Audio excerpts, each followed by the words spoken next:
This is a true story that happened in a small town in Nebraska. In a small town in Nebraska, surrounded by oak trees and white fences, lived a man named Mason Collins. He was a hardworking man who was dedicated to providing for his two young children, Ellie and Ben, after his recent divorce. However, he had a difficult time connecting with his children, since he worked long hours as a delivery driver.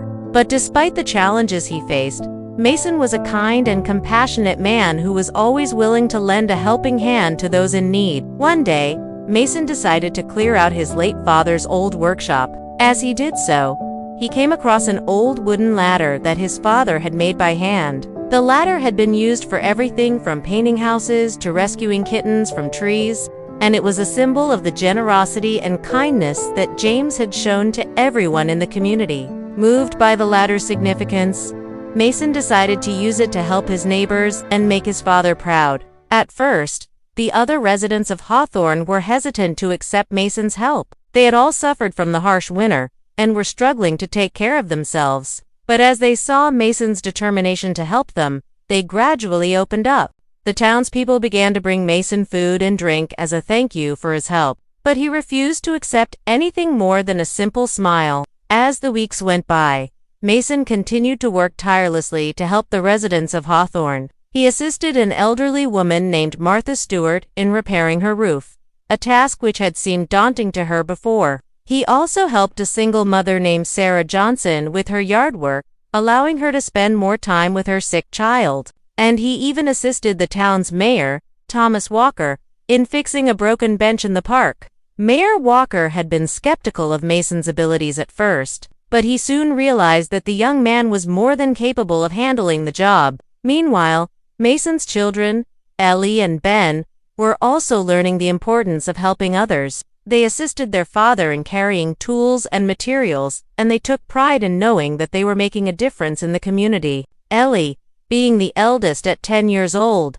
understood the impact their actions had on the townspeople. She witnessed firsthand how grateful people were for their help, and it filled her with a sense of accomplishment. Ben, being only 7 years old, didn't quite grasp the concept yet, but he enjoyed helping his father and seeing the smiles on the faces of the townspeople. For him, it was a fun adventure, and he looked forward to spending time with his father and sister. But while Mason was trying to rebuild his life and help others, he was unaware that someone from his past was watching him. His ex-wife, Lisa Collins, had moved to another town after the divorce, but she had returned to Hawthorne to see how Mason was doing. She had heard about the good deeds he was doing, and she couldn't help but feel a sense of pride and admiration for him. Despite the pain their divorce had caused, Lisa couldn't deny that Mason was a good man and that he was raising his children well. As the days turned into weeks, Lisa found herself spending more and more time with Mason and the kids.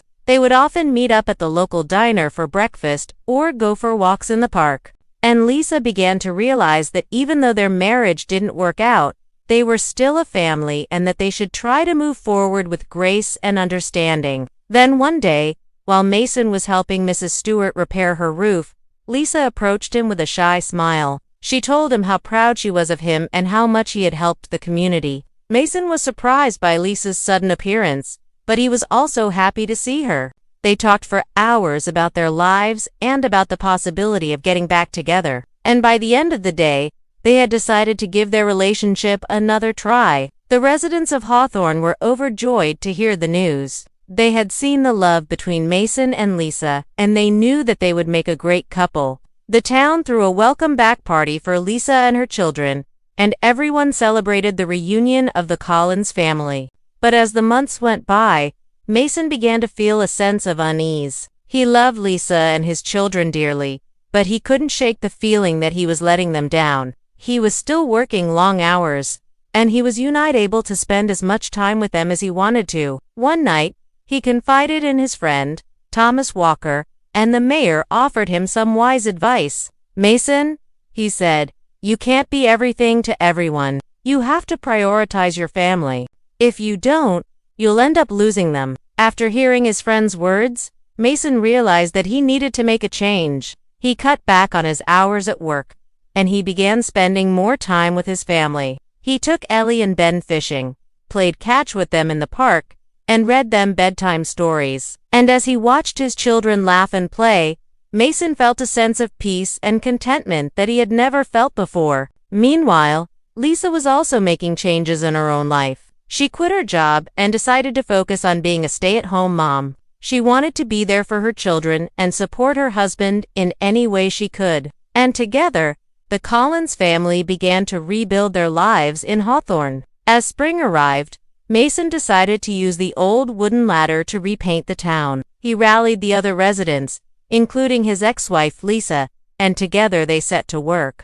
They painted houses, repaired fences, and cleaned up yards. And as they worked, they laughed and chatted, their voices echoing through the streets of Hawthorne. And so the town of Hawthorne slowly began to heal. The residents had endured a harsh winter and had been struggling to take care of themselves. But with the help of Mason and his family, they were able to come together and rebuild their community. The Collins family had come full circle. Mason was no longer a lonely widow. He had found love again in Lisa and was raising two wonderful children in Ellie and Ben. And the ladder that had once symbolized his grief had become a symbol of hope and healing for the entire town. As the sun set over Hawthorne, Mason leaned against the wooden ladder with a contented sigh. He looked around at the smiling faces of the residents and knew that he was exactly where he was supposed to be. He had found peace in his personal life and was helping to rebuild his community. And as he gazed at his wife and children, he realized that they were his greatest blessings. The wooden ladder may have been just a tool, but it had brought the Collins family and the town of Hawthorne together in a way that neither of them could have ever imagined. So, if you're facing your own challenges, remember that even the smallest act of kindness can make a big difference. And don't forget to cherish your loved ones and appreciate the blessings in your life. Because in the end, that's all that really matters. So what do you think about the story? What lessons did you learn? Let us know your thoughts in the comments below. And don't forget to share it with friends and family. Thanks for watching.